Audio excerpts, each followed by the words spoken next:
Okay, good morning and shalom aleichem. Lech Lecha to go. 5-day Torah for your Shabbos table. Let's begin with a beautiful thought from Rav Tzadok Cohen of Lublin. I want to remind everybody that we are learning about Avram and Sarah. What is unique about Avram and Sarah? What do they share with us about their DNA? What have they bequeathed to us? What do we have from them?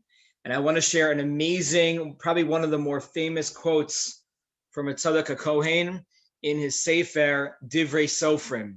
He writes the following. See, Avram and Sarah, on a certain level, their journey was a journey of a lot of difficulties.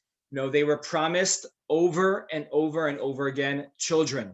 Hashem said, don't worry. And they tried this way and that way. I'm sure they went to, and every single month and every single time, a lot of, despair and difficulty with every single step along the way. Yet, in those moments, right, Yitzchak was created. You thought if you were given the promise to have a lot of children, I don't know, a lot of children, that's a lot of progeny. They were given one child. And what do we learn from that episode and the life of Avram and Sarah? And what was passed on to us? So he says the following, Ein liyehudi lisyaesh mishum davar. What is part of our DNA that we learned from Avram and Sarah? That no Jew should ever give up. Whether it's spiritual, physical, no Jew should ever give up. You know why no Jew should ever give up? Because we were created in those moments where by natural law, none of us should be here. I'm not talking about the Roman Empire or the Holocaust or pogroms and mass. I'm not even getting there. We could talk about that at a different time. But the very fact that a Yitzchak Avinu was born to a elderly man and elderly woman, well beyond any medical advice of their day, is purely miraculous post-Yesh. And so when we see ourselves, he writes the whole Ummah Yisraelis, the entire Jewish nation was created in this moment where anybody else in the world would have given up. And it's part of our DNA to be resilient, to continue to persevere, and to continue to grow. B'inyane ruchnius, u'b'inyane gashmius. That's what the Tzadok says, that we should never, ever give up because we were created from a point of beyond that. Okay, Erwin, I see you like that idea. Okay, amazing. Next thought comes from Rav Elia Svei. Rav Elia Svei was one of the Gedolim of the Aguda. Passed away a few years ago. He was Rosh Yeshiva in the Philadelphia Yeshiva. Now the Rosh Yeshiva is Rav Shmuel Kamenetsky. And he has a beautiful sefer on Chumash called Ruach Eliyahu. I have to thank I saw one of my high school rebbeim, Rabbi Zelig Prague, who's a giant Talmud Chacham, at a simcha in our shul a few years ago. And he shared with me that the sefer just came out. You got to get it. And if you're one of your rebbeim says you got to get a sefer, that's, I don't know, maybe it's a chiyuv. So I got the sefer and it's really, really beautiful. And he writes, and again, a lot of ink has been spilled and a lot of discussions have been had about what is the difference between an Avraham and a Lot on many different levels. How can Lot be so different than an Avraham? He grew up in this house of love and Torah and, endearment of Yiddishkeit. And how did he go off so far? And that is an important discussion to have. But he takes it in a different way. He says, you see here, that Lot really, and he quotes a lot of Midrashim and a lot of Divrei Chazal, and really from the Pesachim themselves, that Lot was a really good guy. He wasn't just a really good guy. He was the first Talmud of Avram Avinu. He was a Talmud of one of the greatest Rebbes that we ever had in our history. And he says, how could it be that Lot fell so far? And he says, you see a pattern emergence. And it takes Rav Elia Svei to see this pattern very beautifully. He says, you see in very certain points in Avraham's life the following. Avram experiences a miracle. What does Avram do after, he leaves Egypt? He brings a korban. He builds a mizbeach. What does Avram do, after he encounters Melech Sodom?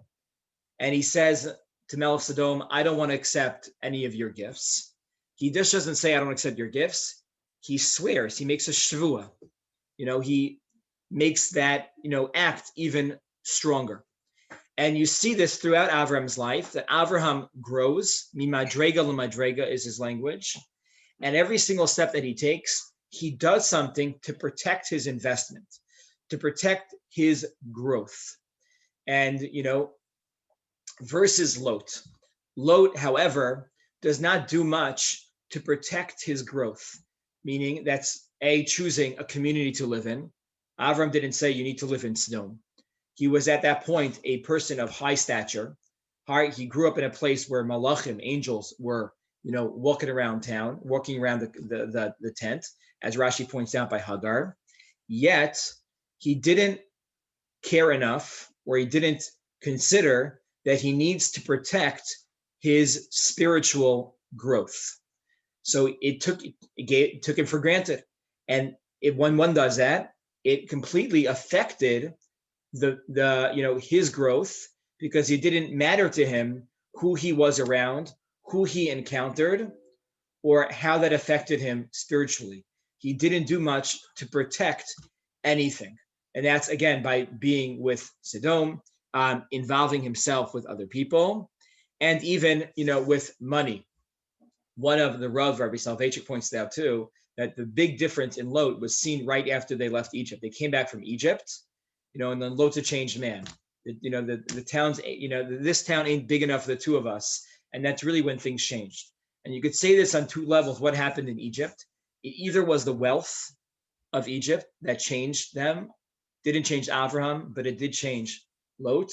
Or you can argue that it was this encounter with a big city. A person from a small town goes to a big city, bright lights, their culture and life changes. Their priorities of what they care about changes. Avraham, on one hand, went back, and we'll get back into this a little bit later in number 6 for today. I think we're going to do 6 today. That Avraham went back to the places that he went back to. He was a loyal person. He stayed in the same hotels. Lot was looking for the Ritz-Carlton. He was looking for the Spitz of the Spitz. His attitude changed. He didn't give more tzedakah because he was a wealthier person. He was not protective of his growth. And that's a very important thing, especially as we're coming off of the Yamim Noraim. And whenever we grow, we should care the time that we invested, the growth that we did, and how do we consider not just having it, but protecting it. We're very good at protecting. Many of us are very, very good at protecting our wealth, our whatever we have accrued throughout our lives monetarily. We pay a lot of money to individuals to do that, or we spend a lot of time of our day protecting our assets and our investments. It needs to be the same with our Yiddishkeit as well. Rabbi. Yes. So in the English language is one word. If you just turn it up, one letter upside down, it shows you the difference. There's a word called we, which Abraham was all about. It wasn't about him. Yeah. It was about everybody else and the Kadosh Baruch Hu. And you take that W and you turn it upside down, it becomes me, which was Lot. He was a me person. It's all about me. Yeah. And you have to think about that encounter in Egypt. Something happened there. It changed him. The Noam Elimelech has something very, very beautiful and very, very empowering for a lot of people. He writes, why Avraham? Why was it Avraham that he was chosen? He's the Av. He's the first one, the first Jew. What was it about Avraham? And he writes something of Elimelech Milazhinsk, something so beautiful. He says, some people, what they say? I can't grow. Why should I encounter? How can I be a leader amongst the Jewish people? Why should I, engage myself in serious learning? I am a nobody. And even if I'm a somebody, I come from a nothing. My father, my mother, they were simple. They didn't know much. So I know just a little bit more than them. Or they were, not interested in Torah mitzvos. So how much can I actually accomplish? So comes Noam Elimelech and says, you know what? Who was our first forefather? Is Avraham. Avram's father was an idol worshiper. He was somebody who not only didn't know anything, was antagonistic to Avraham Avinu. Yet, look at what he became. And he says it's dafka, right? He says too many people, he writes, they only think they can become great if they're a tzaddik ben tzaddik. that they come from a great home, that they have all of that. It's not true. It's not true for this, and I'd say it's not true for shidduchim as well. Some people say, "Oh, my child can only get a shidduch from this type of home." Okay, that's very important. It's very wonderful, but it's not the only value. Amazing people. Right? How many people would have let their daughter marry an Avram Avinu if he came from a house of Terach? Look at the gem that we would have gotten. You would have gotten by choosing Avram Avinu. It's a very important lesson for ourselves and how we look at other people. The fourth idea comes from the Be'er Yosef, the fourth thought for Lech Lecha. Comes from the Be'er Yosef. Who's the Be'er Yosef? Rav Shmuel Salant. Rav Shmuel Salant was the Rav in Yerushalayim in the earlier part of the 20th century. And he used to give a shir in the Gra Shul in Sharei Chesed. Many of us, if not all of us, have davened in the Gra Shul in Sharei Chesed. It was a shul where Shlomo Zalman Auerbach Zatzal was the Rav as well. And he used to give a parsha shir in the shul. And Shlomo Zalman would go as a younger Rav. And Shlomo Zalman said to the Be'er Yosef, you need to write this down. These are really good pieces of Torah. You need to write this down. And that's what he did. He wrote it down. And Rabbi Be'er Yosef, good fun fact, is Rabbi Yudin's favorite sefer on Chumash. So he writes and asks the following question. One of the 10 tests of Avraham Avinu was the test of the war of the 4 kings versus the 5 kings. And he asked, what was the test exactly? What part or what nekuda, what aspect of this was specifically a test? And some of you will argue that this tested his physical strength. So maybe this was a test about his acumen in terms of being a general in a war, and maybe he went himself, he brought Eliezer, he brought 318 people with him, soldiers. Maybe that was the test. The Be'er Yosef argues the following, that what happens, how does Avraham get involved in this war? There is a palit, there is somebody that runs away from the war. Midrashim say, Rashi says it was Og, comes to tell Avraham that his nephew Lot was taken captive. At this moment, the average person is going to say, like, sorry, I'll raise money to get Lot out of the war. I'll hire people. I'm not going to go myself. I'm going to die. I'm not a warrior.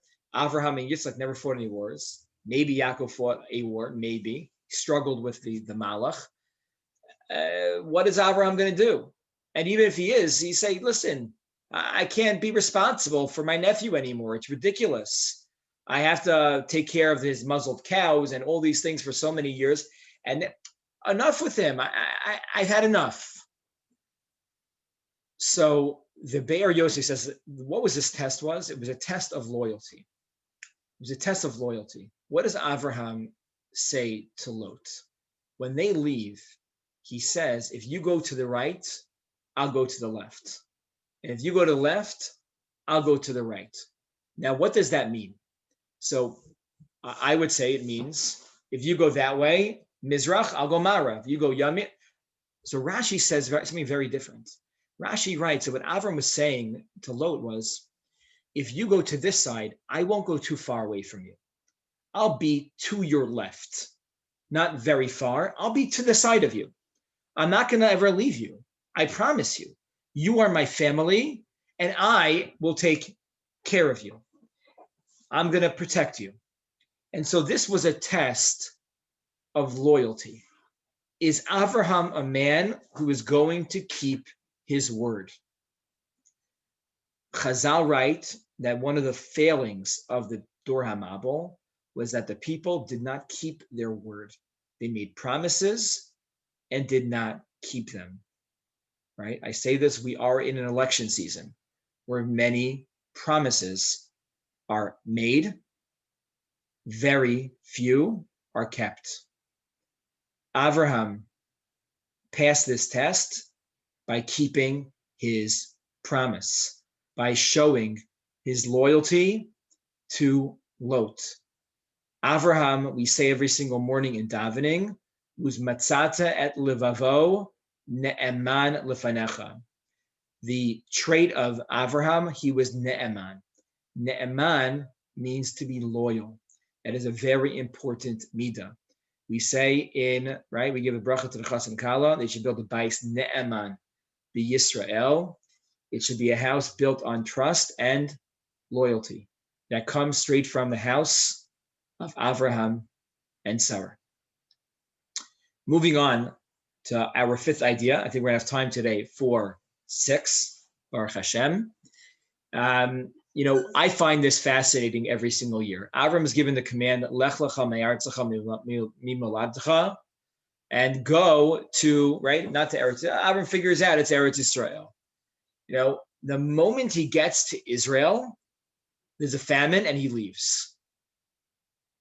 Did Avram fail? God told me to go here. The second I get there, there's a challenge. What do? Seems like Avram gives up. The Ramban reads it that way. I couldn't say that without the Ramban. The Ramban says that Avraham should have been on a higher level of trust in God, and he should not have left. Yet that wasn't okay. Avram did it. But listen to the pasuk. This is an amazing diak from the Shemi Shmuel, the Sakachava Rebbe. He writes the following: Vahi kasher hikriv lavo mitzrayim. When the pasuk says, when Avram got close to go to Mitzrayim, hikriv is an expression in hif'il, for those that are familiar with the Hebrew language. Hif'il means he was forced, he was compelled to get close to Mitzrayim. And how do we know hikriv means that? Because the Shemi Shmuel quotes the pasuk in Parshas Beshalach. The pasuk says in Beshalach, use the word hikriv. Paro hikriv. Paro hikriv. Paro was compelled to go. For every reason, Paro should not have gone to fight the Jewish people by the Yam Suf. He would have failed again, and he did fail again. He was compelled to go. He was forced to go. So he writes the following. He writes that Avraham did not want to go. Avram did not want to be minatek, to remove his connection to the holy land of Eretz Israel. And every step along the way, and especially go to Mitzrayim, which was one of the most prust and lewd, inappropriate places in the world, he didn't want to go there. And every step, it was like he was being forced to go. He wanted to stay in the Makom Kedusha V'Tara and be osek with HaKadosh Baruch Hu. That was not in the plans. And it was like he was being forced to leave every step along the way. It's a beautiful. How old was Avraham when? Sorry, Rabbi Lapp. How old was Avraham when he went to Mitzrayim? He was 75 years old when he went to Mitzrayim. It's unclear how long they were in Mitzrayim for. It definitely was more than a day. You get the impression that it was like 2 days long. She goes to, Sarah gets taken captive. The Seder Olam writes they were there for 3 months, and Sarah was a queen of Egypt for a few months until they eventually left. But the Shemi Shmuel then takes this a step further, or this is say for Yagdil Torah. Ken kol ish kasher higil l'sudah shlishis. Right? Shalosh Shudas is the holiest time of Shabbos. And we're experiencing Shalosh Shudas these days on our own. Whether you're coming to shul, you're not coming to shul, no one's eating Shalosh Shudas together. And he says, very soon we're going to be minutak, removed from the Kedusha of Shabbos. And it's hard to leave. And that's why we sing, that's why Shalosh Shudas is more of a singing time. It's a singing time. It's an ahava v'ratzon time. Why? To express we don't want to leave. We don't want to leave. We want to stay in the state of Shabbos even longer. Just like Rabbi, Abraham wanted to stay. Rabbi? In Mitzrayim. Yes, Jules. Could you say that Avram, by going to Mitzrayim and Paro's lust for Sarah was his punishment? Yeah, you could argue that. Yeah. This is the Ramban. It's the Ramban. You should look at the Ramban. The Ramban also says that Avraham lied, and Avram should not have lied Right. to Paro. Right. Again, not everyone says that. Not Rashi definitely does not. But it's important to think about this. When we talk about Chil Hashem being involved in this world. These are topics in the news today. It's important to have discussions about this. Rabbi, Yeah, Jay. Jay, we lost you. Okay, you'll come back. Vayelech l'masa'av. Avraham becomes very wealthy. Jay, go ahead. Yeah, so in the first pasuk that you quoted, it says that Hashem was going to show Avraham the land. Yeah, El Arta Shera Erka. Yeah. Does he ever tell him to go to Canaan? No, the Sforno writes that some write that I think Sforno writes that it was intuitive that it would have been Israel, because people knew that Eretz Israel was a place of Kedusha. There was something spiritual and holy about Israel. Nobody could put their finger on it. The Rav writes that Avram was attracted to Yerushalayim. Rashi points that out, that Avram wanted to get to Yerushalayim, that there was something like a magnet that was Avram's soul, and so they were compelled to connect there. Others point out that when he got to Israel, there was maybe clouds above it, like the Ananei Kavat, similar to that expressed that this was the right move where Avraham went, that he made the right decision. Others point out that Avram searched many lands until he got to Israel. And when he got to Israel, it felt right. It felt like the right place. Sure. So the last point, I mentioned it before from the Ksav Sofer, this is an amazing point from Rashi. So Avraham becomes very wealthy from the king of Egypt, from Paro. And then the pasuk says, when they leave, Vayelach l'masa'av mi neged va'ad beis el, ad makom asher hayasham ohalo b'tchila. And he goes in the same path, and then he goes back to his ohel.